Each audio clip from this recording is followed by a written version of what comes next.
Hello friends, इस video में हम किसी केमिकल रिएक्शन के आगे बढ़ने के साथ साथ रिएक्टेंट्स के बाद जैसे ही प्रोडक्ट बनेंगे बीच में जो एनर्जी है वो कैसे रिएक्शन के आगे बढ़ने के साथ साथ चेंज होती है। और इसमें देखिए, जब हमारे पास कोई मॉलिक्यूल्स रिएक्ट करते हैं तो उनके बीच में सबसे पहली कंडीशन क्या होती है कि कोलिजन होता है, मॉलिक्यूल्स आपस में टकराते हैं। और टकराने के बाद क्या होता है कि there is a rearrangement of energy which ultimately leads to rearrangement of atoms and we say new matter is formed and this happens during any chemical reaction. Okay please. और एक बात हम जानते हैं कि जो हमारे पास रिएक्टेंट्स हैं वो कोई ना कोई सब्सटेंस होते हैं, मॉलिक्यूल्स होते हैं। और मॉलिक्यूल्स की जो एनर्जी है, किसी मॉलिक्यूल की एनर्जी, किसी भी कंपाउंड की एनर्जी बेसिकली कह लीजिए मॉलिक्यूल के अंदर एटम्स के अरेंजमेंट पे निर्भर करती है या वहां पर किस तरह के बॉन्ड्स हैं। The energy of any molecular system depends on the nature of bonding in the molecules of the compound. ठीक है, कंपाउंड के जो इतने मॉलिक्यूल्स हैं, ठीक है, उनमें डिपेंड करता है। और जब मॉलिक्यूल्स कोलाइड करते हैं किसी भी रिएक्शन के दौरान, राइट, क्या होगा तो एटम्स के बीच में जो बॉन्ड लेंथ है वो चेंज होएगी या बॉन्ड एंगल चेंज होएगा या एटम्स की जो रिलेटिव पोजीशन है किसी भी मॉलिक्यूल में वो चेंज होगी और उससे उसका एनर्जी कॉन्फ़िगरेशन भी चेंज होगा, एनर्जी भी चेंज होगी। इसलिए बेसिकली यहां पर क्या होता है, if you plot a graph between change of energy and the progress of reaction or time of reaction, then we get a graph which is known as the energy profile diagram of chemical reactions. तो आज का हमारा विषय यही है, energy profile diagram of a chemical reaction. So energy profile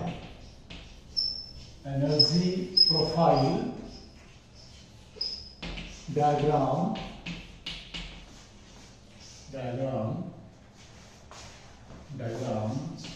diagrams of reactions और chemical reactions कह लीजिए या chemical changes कह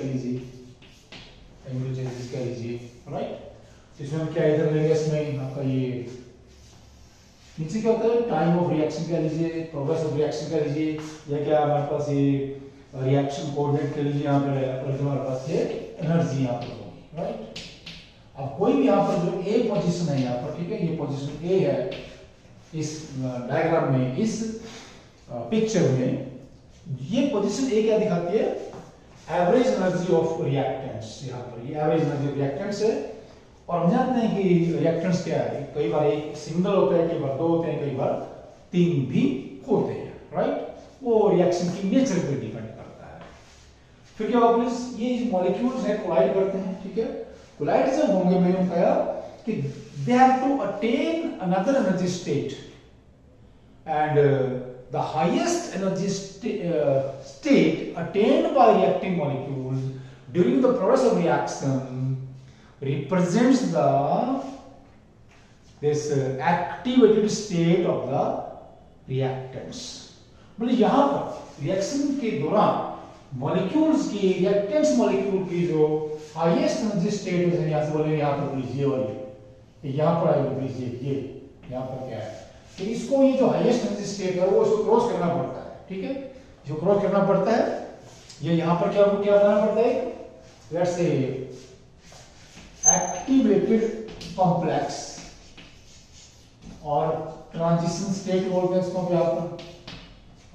जैसे हमारे पास कोई भी दो मॉलिक्यूल टकराए, कोई मॉलिक्यूल है जैसे A2 प्लस B2, यहाँ पर क्या बन जाता है थोड़ी देर के लिए A B B this type of situation is there. ठीक है, ये हमारे पास क्या है, एक ऐसा हमारे पास क्या बन जाता है, बीच में एक पर्टिकुलर स्टेट है, एक पर्टिकुलर पोजीशन है जो यहां पर होगी, और इसमें ये जो हमारे पास ए बी बॉन्ड्स हैं दोनों काफी वीक हो गए हैं, बॉन्ड लेंथ बढ़ गई है, और ए और बी के बीच में, ए और के बीच में क्या है, एक वीक लिंकेज यहां पर एस्टेब्लिश हो जाता है। और ये जो एक चीज बनी है जो बहुत ही ज्यादा हाई एनर्जी स्टेट है या हाई एनर्जी को रिप्रेजेंट करता है, ये एक तरह से जो हमारे पास ये कॉम्प्लेक्स है, ठीक है, ये कोई स्टेबल एंटिटी नहीं है, कोई स्टेबल कंपाउंड नहीं है, बहुत ही कम टाइम के लिए रिएक्शन के दौरान बनने वाली एक पोजीशन है किसकी, रिएक्टेंट्स मॉलिक्यूल्स की। अब क्या रिएक्टेंट्स मॉलिक्यूल क्या है, इससे वापस B2 और A2 बना सकते हैं, इसलिए हमारे पास क्या है, रिवर्सिबल साइन पर रखा हुआ है, एक दूसरा का फिर क्या बनेगा, पर ये 2AB यहां पर ये रिएक्शन हो जाएगी, लेकिन नया कंपाउंड बन जाता है, और क्योंकि ये बहुत ही स्टेबल कंपाउंड है AB जो बन रहा है यहाँ पर, ये नीचे एनर्जी यहाँ पर आएगा ऐसे, ठीक है, इसकी एनर्जी की, तो यहाँ पर ये C पोजीशन है, ये B पोजीशन है। इस रिएक्शन पाथ में जब रिएक्शन चल रही है तो तीन सिचुएशंस अराइज होती हैं, तीन पोजीशन है जो बहुत ही ज्यादा इंपॉर्टेंट है। पहली पोजीशन ए है जो क्या करती है, रिएक्टेंट्स की एवरेज एनर्जी को दिखाती है। फिर क्या है, रिएक्टेंट्स है, यदि इनको यहाँ पर प्रोडक्ट C बनाना है तो उनको इतनी एनर्जी अटेन करनी पड़ेगी, तो जो रिएक्टेंट्स के मॉलिक्यूल्स इतनी एनर्जी अटेन नहीं कर पाएंगे वो रिएक्ट नहीं कर सकते, वो प्रोडक्ट नहीं बना सकते। तो इसलिए से क्या होता है, एनर्जी बैरियर, इसको एनर्जी बैरियर भी कहते हैं, कि जब तक ये रिएक्टेंट्स के मॉलिक्यूल्स इस एनर्जी को अचीव नहीं करेंगे, they are unable to form the product नहीं बनेगा, C पोजीशन पे नहीं करेंगे। अब देखिए प्लीज, ये रिएक्टेंट्स है, इनकी एनर्जी हमारे पास, ये एनर्जी यहाँ पर है, एवरेज एनर्जी है, ये कह लीजिए, तो इनको ये एक्स्ट्रा एनर्जी यहाँ पर इतनी गेन करनी पड़ती है, इसको बोलते हैं एनर्जी इफेक्टेशन बोलते हैं, एक्टिवेशन, जो हमारे पास ये वाला है पोजीशन है। और फिर देखिए प्लीज, यहाँ पर आपको क्या हो रहा है, ये देखिए यहाँ पर ये जो ये एनर्जी गैप है, ठीक है, किसमें, दिस एनर्जी डिफरेंस, हम डेल्टा G बोलते हैं, delta G energy difference between the reactants and product. So this is the amount of energy released during the reaction, क्योंकि प्रोडक्ट की एनर्जी कम है, ठीक है, रिएक्टेंट्स से, यहाँ पर एवरेज एनर्जी है, तो इतनी एनर्जी जो है वो रिएक्शन के दौरान सराउंडिंग में जाती है, और किसी भी रिएक्शन के दौरान यदि एनर्जी बाहर जा रही है तो उसे हम एक्सोथर्मिक रिएक्शन कहते हैं, ये नाम है, एक्सोथर्मिक रिएक्शन कहते हैं उसको। तो क्या बोल रहे हैं, A represents the average energy position of the reactants in the energy profile diagram, जो हमारे पास पूरा है, क्या है, एनर्जी प्रोफाइल डायग्राम है ये, right, and B represents a highly energetic state which is highly unstable, and this state or the situation or the unstable complex formed here is highly reactive, highly unstable.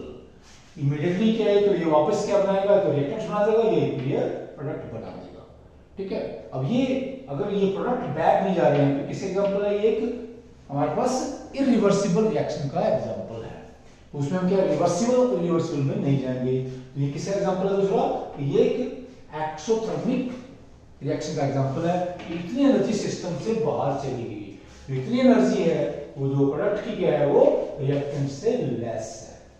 तो दूसरी जो reaction जो होती है endothermic, उसमें क्या होता है एंडोथर्मिक में, कि जब रिएक्शन होगी रिएक्टेंट्स के बीच में तो वहां पर सराउंडिंग से एनर्जी सिस्टम में अंदर जाती है, या जो प्रोडक्ट बनेंगे उनकी एनर्जी बढ़ जाती है, ठीक है। तो यहाँ पर ये थोड़ा सा इनकी पोजीशन रिवर्स हो जाती है किसी भी एंडोथर्मिक रिएक्शन में। क्या हुआ एंडोथर्मिक रिएक्शन में, देखिए प्लीज थोड़ा सा, let's see the difference, see the difference in case of endothermic reactions. Let's say this is the average energy A dash position है ये, इसमें हमारे पास क्या है, देख लीजिए प्लीज यहाँ से आपके रिएक्टेंट्स हैं यहाँ पर पोजीशन एड्रेस में इन एंडोथर्मिक रिएक्शन। फिर क्या ये रिएक्टेंट्स हमारे पास है कोलाइड करेंगे, ठीक है, और सराउंडिंग से एनर्जी दी जाएगी, इनकी एनर्जी बढ़ेगी, राइट, और बढ़ के क्या है, they will attain energy equal to the threshold energy reaction. Total energy आप देखेंगे ये जो होगी यहाँ से यहाँ तक पूरी ये थ्रेशोल्ड एनर्जी इतनी चाहिए है।